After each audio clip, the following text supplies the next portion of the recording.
Bismillah ve elhamdülillah ve salatu ve selamu ala Resulillah.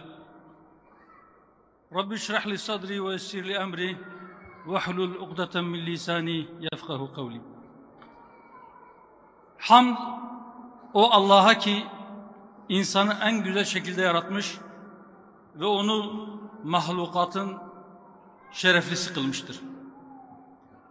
Hamd ve şükür o Allah'a ki dünyayı ve içindekileri insanın hizmetine vermiş, doğru yolu bulsunlar diye onlara kitaplar ve o kitapları açıklayan rehberler göndermiştir.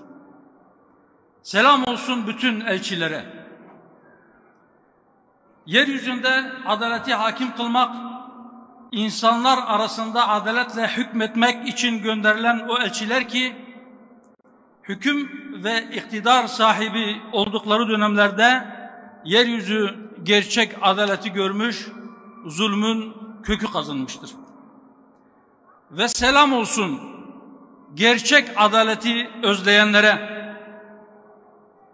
yeniden ikame edilmesi için çalışan, gecesini gündüzüne katarak gayret sarf eden, bu uğurda bedeller ödemekten çekinmeyen, sıkıntılara uğramaktan korkmayan, insanlığını ve yaratılış gayesini hatırdan çıkarmayanlara selam olsun. İnsanlığı aydınlatmak, dalaletin zifiri karanlığından hidayetin aydınlığına çıkarmak için gerekirse bir mum gibi yanmaya severek razı olanlara selam olsun sizlere. Sayın Genel Başkanım, Sayın Divan, değerli basın mensupları, kıymetli delegeler, memleketin her köşesinden çağrımıza icabet ederek burada toplanan dava arkadaşlarım, kıymetli kardeşlerim, bacılarım, sevgili gençler, hepiniz hoş geldiniz, sefalar getirdiniz. Teşriflerinizden dolayı hepinize ayrı ayrı, tek tek gönülden teşekkürlerimi, muhabbetlerimi ve hürmetlerimi sunuyorum.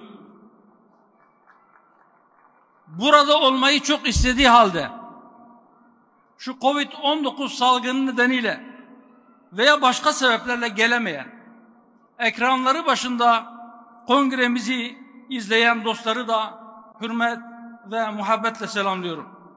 Esselamu aleyküm ve rahmetullahi ve berekatuhu.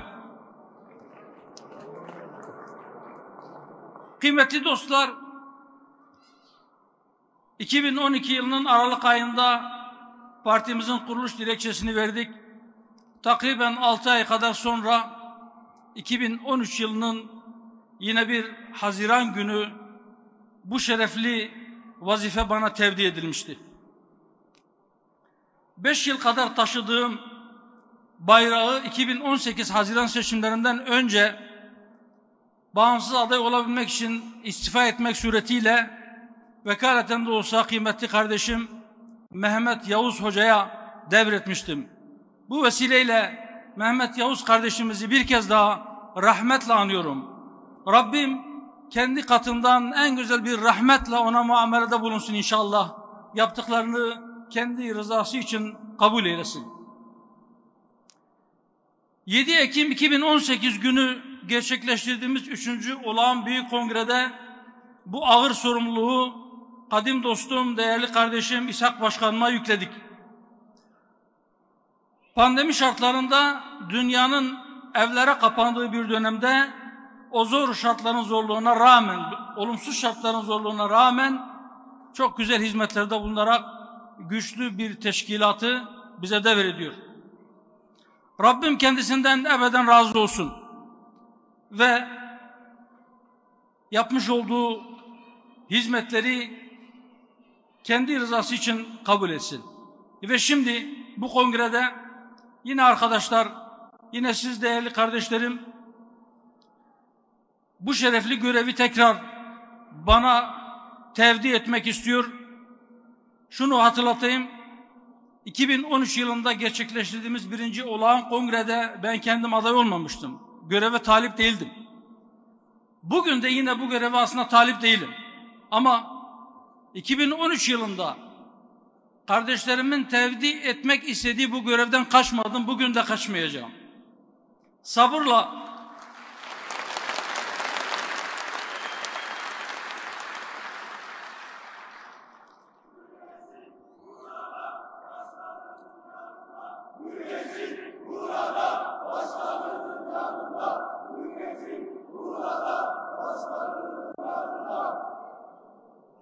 var olun gençler.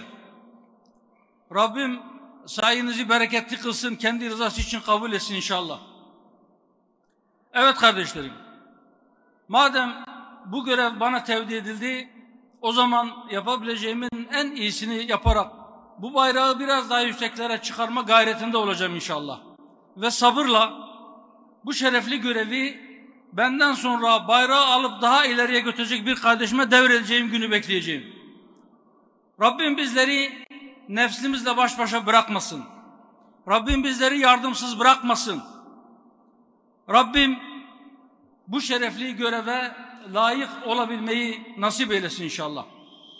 Muhterem hazirun, biraz önce kıymetli Genel Başkanımız pek çok meseleyle ilgili bakış açımızı ve çözüm önerilerimizi zamanın el verdiği ölçüde icmalen dile getirdiler.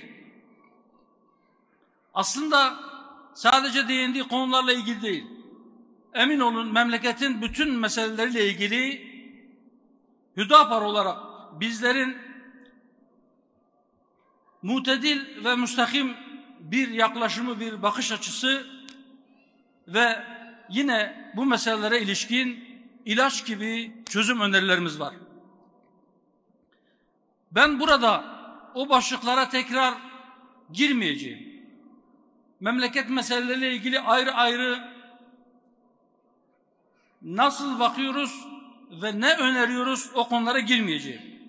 Ama müsaadelerinizle fikriyatımızın, bakış açımızın temelini ve varmak istediğimiz hedefi kısaca izah etmeye çalışacağım. Pandemi nedeniyle şu anda kongre salonumuzda misafir yok.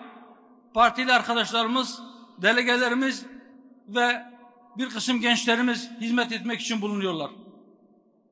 Dolayısıyla şundan eminim ki belki bazı basın mensubu arkadaşlarımız hariç tutarsak parti programımızı herkes okumuştur. Salonda bulunan herkes parti programımızı okumuştur. Dikkatlerinizden kaçmamıştır.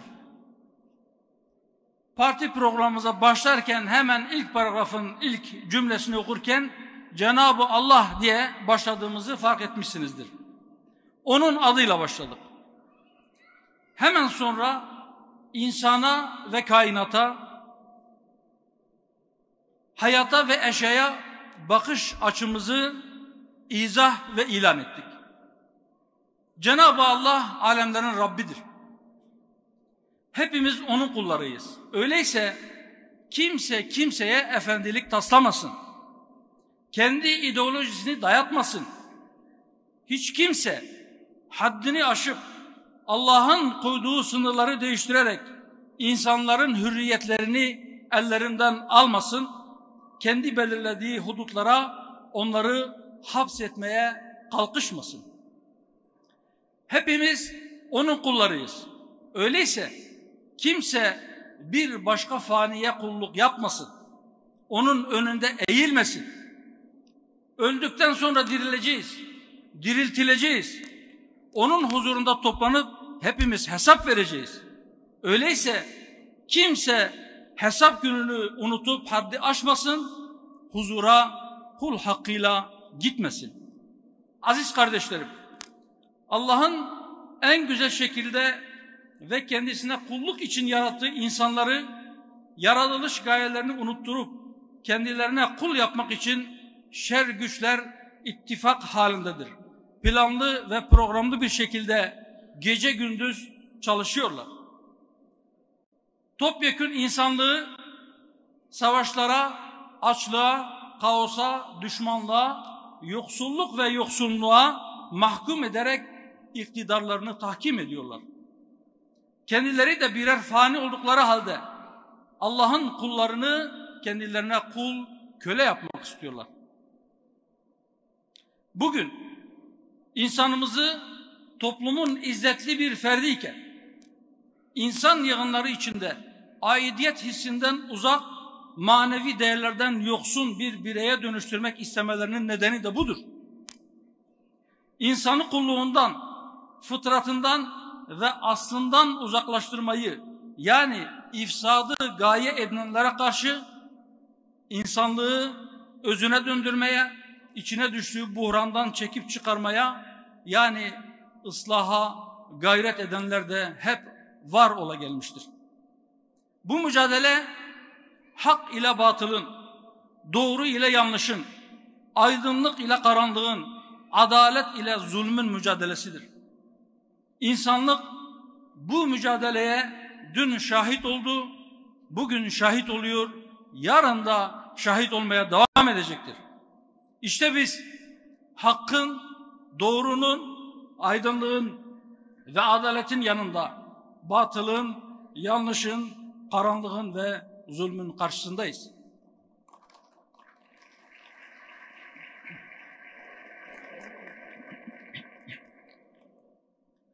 Kulluğumuz sadece Allah'adır. Ondan başkasının önünde eğilmeyiz.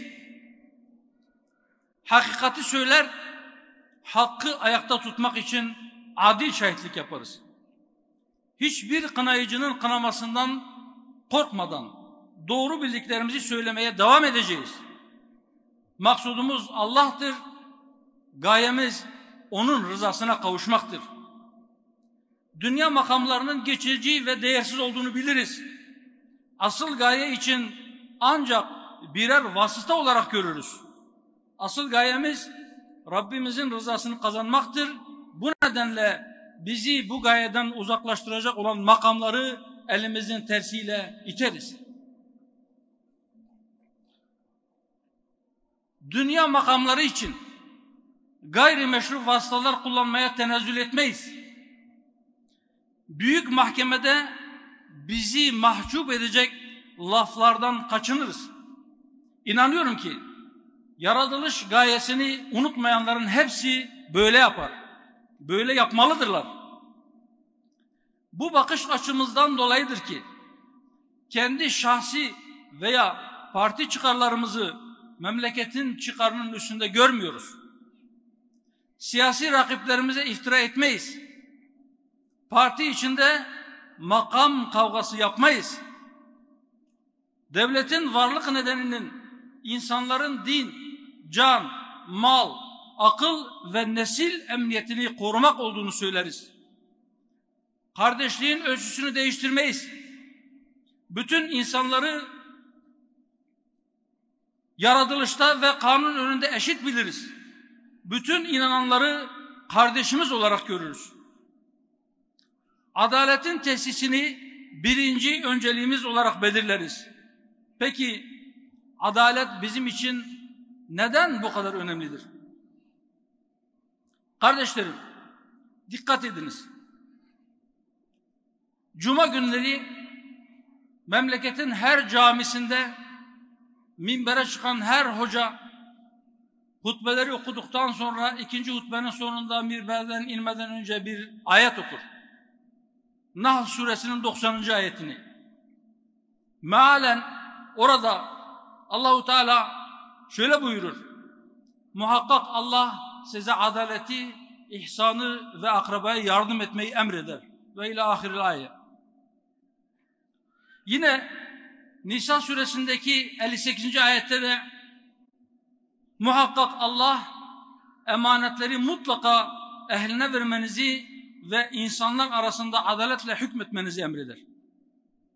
Dikkat ediniz kardeşlerim. Her iki ayetteki ortak kelimelere dikkatinizi çekmek istiyorum. 1. Allah. 2. Muhakkak, yani bir kesinlik, kesin olarak. 3. Adalet. Adaleti ya da adaletle insanlar arasında adaletle hükmetmeyi 4. Emreder. Bakın bu sadece bir emir kipi değildir. İnsanlar arasında adaletle hükmedin değil. Allah sizden adil olmanızı istiyor değil. Ey Allah'ın kulları adil olun değil. Allah size kesin olarak muhakkak surette adaleti emrediyor. Allah size muhakkak surette mutlaka emaneti ehline vermenizi ve insanlar arasında adaletle hükmetmenizi emrediyor diye çok bariz, belirgin, kuvvetli bir vurgu, bir tekit ve bir teyit var.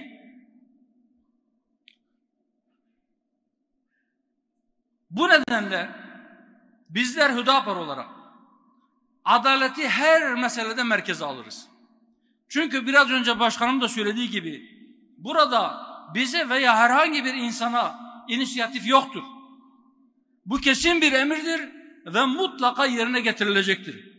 Mutlaka yerine getirmek için bizlerin de elimizden gelen bütün çabayı ortaya koyması gerekir.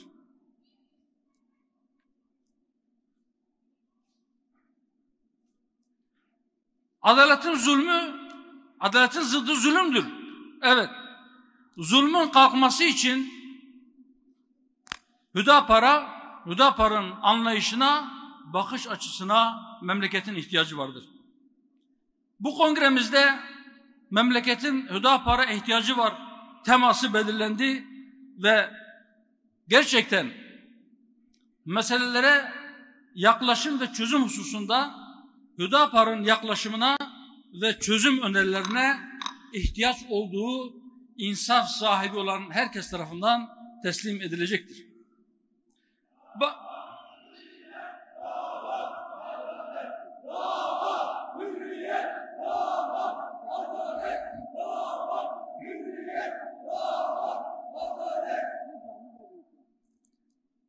Aziz kardeşlerim, bakınız birkaç küçük misal vereceğim kısaca. Mesela şu bahsedeceğim konularda Hüdapar'ın sesine kulak verilseydi, bizim söylediklerimiz dinlenseydi, memleket bugün farklı bir noktada olmaz mıydı? Çözüm süreci konusunda yanlışlıklara dikkat çektiğimizde bizi dinleselerdi, çukur hadiseleri yaşanmaz, şehirler yıkılmaz, binlerce can kaybı yaşanmazdı. FETÖ konusunda ikazlarımız dikkate alınsaydı 15 Temmuz darbe girişimi olmayabilirdi. Suriye meselesindeki çağrılarımız ciddiye alınsa Suriye harap olmaz, emperyalistler oraya çöreklenemez, yüz binler ölmez, milyonlar muhacir olmazdı. Dile getirdiğimiz doğrulara o gün dudak bükenler bugün haklılığımızı gördüler. Ama ba'de harabul basra, yani iş işten geçtikten sonra, kardeşlerim, şu İstanbul Sözleşmesi ve 6284 sayılı yasayla ilgili 9 yıldır, hatta partinin kuruluş çalışmaları sırasında başladık çığlık atmaya. 9 yıl sonra ancak bu çığlıklarımız, bu çağrılarımız makes buldu. Boşanmalar katlandıktan, evlilik yaşı yükseldikten ve aile kurumu çok ciddi darbeler aldıktan sonra maalesef. Ve şimdi diyoruz ki bundan sonra da Hüdapar'ı iyi dinleyin. Pişman olmazsınız. Zarar etmezsiniz. Eğer dinlemez veya duymazdan gelirseniz asıl o zaman pişman olursunuz. Hem kendinize, hem milletimize, hem de memlekete zarar vermiş olursunuz. Mesela memleketin en temel meselelerinden birisi olan Kürt meselesinin çözümü konusunda da sesimize kulak verin diyoruz. Çözümü zor değildir. Peki çözüm nedir? Çözüm adaleti yeniden tesis etmektir. Huzuru temin etmek istiyorsanız adaleti tesis etmek zorundasınız. Kendinize istediğinizi kardeşinize de isteyeceksiniz. Kardeşim dediklerinize de isteyeceksiniz. Kendinize yapılmasını istemediğiniz şeyi kardeşlerinize de yapmayacaksınız. Gasp edilmiş olan hakları hiçbir pazarlığa girişmeden iade edeceksiniz. Kardeşlik lafla olmaz. Kardeşliğin bir hukuku vardır. O hukuku yerine getireceksiniz. Bu hakların savunuculuğunu yaptığını iddia edenlerin samimi olup olmadığına da bakmayacaksınız. Onların Kürtlerin mazlumiyeti üzerinden kendi ideolojilerini topluma kabul ettirme planlarına da takılmayacaksınız. Huzuru temin etmek istiyorsak adaleti tesis etmeliyiz. Adaleti tesis edersek aynı zamanda kardeşliği de tesis etmiş olacağız. Mesela yine 9 yıldır diyoruz ki memleketin acilen yeni, sivil ve adil bir anayasaya ihtiyacı vardır. Ki bu ihtiyaç bugün hemen herkes tarafından dillendirilmektedir. Ancak yeni anayasa ile birlikte yeni bir düzene ve zihniyet değişimine de ihtiyaç vardır.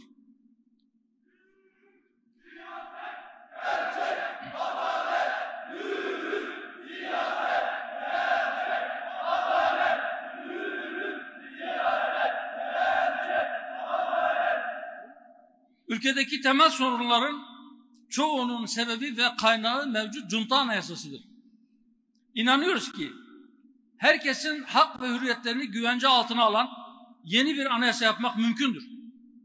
Böyle bir anayasa yapım süreci siyasi partiler için de bir samimiyet testi olacaktır. Bütün siyasi partiler yuvarlak bir masanın etrafında anayasanın toplumsal bir sözleşme olduğu bilinciyle ön şartsız bir araya gelmelidir. Mümkün olabilecek en geniş mutabakat için siyaset kurumu dil ve üslubuna azami derecede dikkat etmelidir. Anayasalar devlet teşkilatlanmasının dayandığı temel ilkeleri belirler. Madem mülkün yani devletin temeli adalettir, öyleyse devlet teşkilatlanmasının yani anayasanın en temel ilkesi adalet olmalıdır. Yani anayasada adaletin hiçbir şeye feda edilmediği ve edilmeyeceği gösterilmelidir. Anayasa halkın canını, malını, dinini, aklını ve neslini koruyacak bir toplumsal mutabakat metni olmak zorundadır. Yeni anayasa bir ideoloji dayatmamalı, halkın inanç ve kültür değerlerini ölçü almalıdır. Hiç kimsenin dini inancına aykırı bir davranışta bulunmaya zorlanamayacağı teminat altına alınmalıdır. Sosyal devlet anlayışının gereği olarak asgari ücretliden ve temel ihtiyaç maddelerinden vergi alınmayacağı da anayasal güvence altına alınmalıdır. Vatandaşlık tanımı etnik aidiyete göre yapılmamalı, en temel haklardan olan ana dilde eğitim hakkı da anayasada teminat altına alınmalıdır. Kadını, aileyi ve çocukları şiddetten ve her türlü istismardan koruyan sapkın düşünce ve yaşam tarzlarına ve kötü alışkanlıklara karşı bir zırh olmalıdır. Bütün vatandaşları bir ana gibi kucaklayan böyle bir anayasanın yapılması hayal değildir. 40 yılı aşkın bir süredir darbecilerin ülkenin başına bela ettiği bu utanç vesikasından bir an önce kurtulmak için herkes üzerine düşeni yapmalıdır. Bizler üzerimize düşeni yapmaya, bu konuda sorumluluk almaya ve elimizden gelen katkıyı sunmaya hazırız.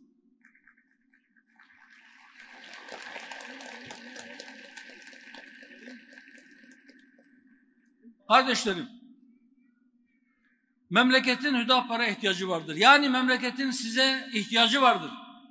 Bacılarım, memleketin Hüdapar'a ihtiyacı vardır. Yani sizlerin cehd ve gayretlerinizi artırmanıza ihtiyacı vardır. Sevgili gençler, Memleketin sizin çalışmalarınıza, sizin enerjinize ihtiyacı vardır. Memleketin Hüdapar'a ihtiyacı vardır. Çünkü asgari ücretlinin ve insanca yaşamaya yetecek bir asgari ücret için memleketin Hüdapar'a ihtiyacı vardır. Emeklinin Hüdapar'a ihtiyacı vardır. Gelecek kaygısı yaşayan gençlerin Hüdapar'ın bakış ve yaklaşımına ihtiyacı vardır. Kredi Yurtlar Kurumu borçlusu öğrencinin Hüdapar'ın yaklaşım tarzına ihtiyacı vardır. Vergi yükü altında ezilen esnafın Hüdapar'a ihtiyacı vardır. Emeklilikte yaşa takılanların Hüdapar'a ihtiyacı vardır. Genç yaşta evlendiği için cezaevine düşenlerin Hüdapar'a ihtiyacı vardır. Ayrımcılığa uğrayanların, ötekileştirilenlerin Hüdapar'a ihtiyacı vardır. Dili ve kimliği inkar edilenlerin Hüdapar'ın adalet anlayışına ihtiyacı vardır. Atanamayan öğretmenin, mülakatta elenen liyakatlinin, Soma'da madencinin, tarlada mevsimlik işçinin, köyde çiftçinin, şehirde işçinin Hüdapar'a ihtiyacı vardır.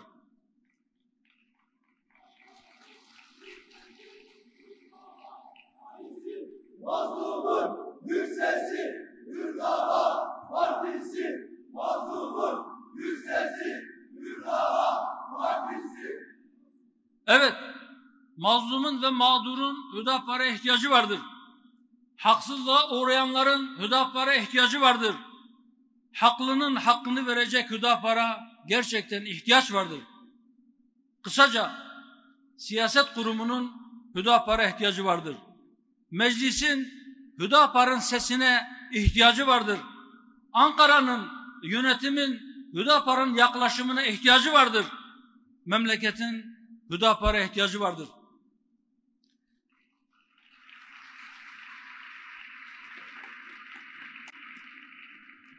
Memleketin Hüdapar'a ihtiyacı var. Çünkü Hüdapar küresel güçler ve onlara bağlı güç odaklarından icazet alma ihtiyacı hissetmeyen, Allah bize yeter diyen bir siyasi harekettir.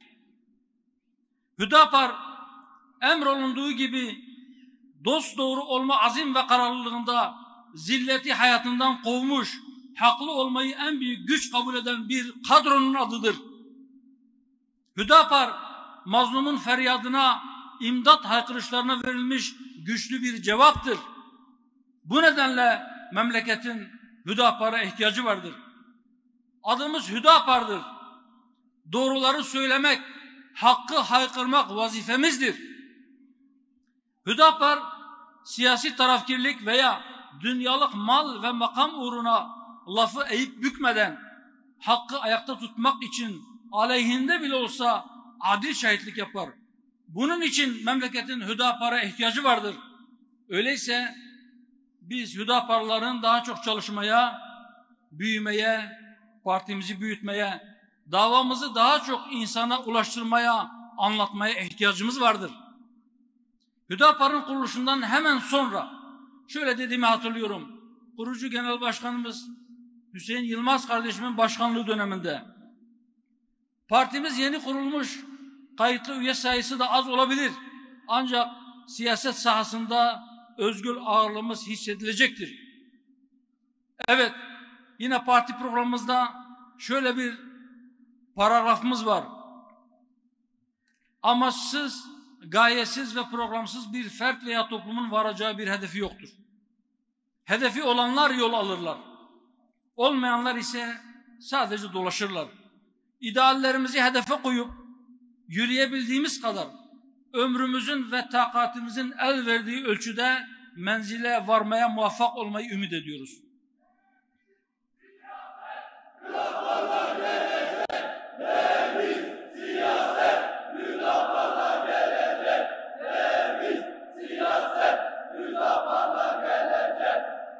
Var olun gençler. Evet. Memleketin Hüdapar'a ihtiyacı vardır. Çünkü dürüst siyaset demektir Hüdapar. Memleketin Hüdapar'a ihtiyacı vardır. Çünkü gerçek adalet denince Hüdapar akla gelecektir inşallah. Kardeşlerim, Ziya Paşa'nın meşhur bir beytiyle ben sözlerime son vermek istiyorum. Erişir menzili maksuduna aheste giden, tizreftar olanın payine damen dolaşır. Anladınız mı? Bir şairimiz var aramızda. Evet, bakın kısa bir sürede dilimiz ne kadar değişmiş değil mi? Bugünkü Türkçe'ye tercüme edelim biraz. Menzili maksuduna ulaşır aheste giden anlaşılıyor. Yavaş da olsa yürüyen bir gün inşallah menziline ulaşacaktır. Acele edenin, çok hızlı yürüyenin ayaklarına etekleri dolaşır. İnşallah bizler ağır ağır olsa emin adımlarla, ağır ama emin adımlarla hedefe doğru yol almaya devam edeceğiz. Hedef belli. Allah yolumuzu, bahtımızı açık etsin. Yolumuz uzun, yükümüz ağırdır. Allah yar ve yardımcımız olsun. Rabbim utandırmasın. Ben şimdiden isimleri genel merkez organları için teklif edilen kardeşlerime hayırlı olsun ve Rabbim üstün başarılar, muvaffakiyetler nasip etsin diyorum. Hepinize Allah'a emanet ediyorum. Selamun Aleyküm ve Rahmetullahi ve Berekatuhu.